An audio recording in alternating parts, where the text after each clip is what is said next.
विधानसभेत आज धर्मस्वातंत्र्य विधेयकावर चर्चा होणार आहे। शुक्रवारी हे विधेयक मांडल्यानंतर यावर आज विस्तृतपणे चर्चा होईल। या विधेयकावरून विरोधक सरकारवर मोठ्या प्रमाणात टीका करण्याची शक्यता आहे। मुस्लिम धर्मासाठीच हे विधेयक आणल्याची टीका अबू आझमींनी केली होती।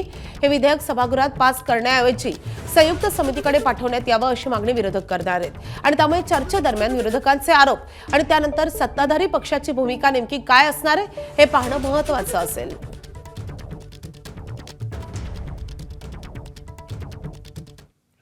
धर्मस्वातंत्र्य विधेयकाबाबत काँग्रेसचे नेते विजय वडेट्टीवार यांनी काय प्रतिक्रिया दिली आहे आपण पाहूयात।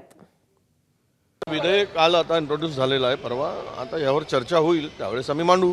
आज नक्कीच बोलणार या कायद्याची काय गरज आहे, काय विषारी मंत्री पोसले जात आहेत ते सरसकट सगळे काय म्हणजे त्यांना जे शपथ घेत आहेत ती शपथसुद्धा आपण घेतली ती काय त्यातले वाक्याचं शब्दाचा अर्थ तरी यांना कळतो का आपण पाहतोय। त्यामुळे हे कायदे आणून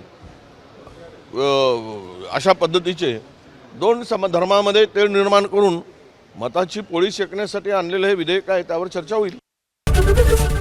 एबीपी माझा, उघडा डोळे बघा नीट।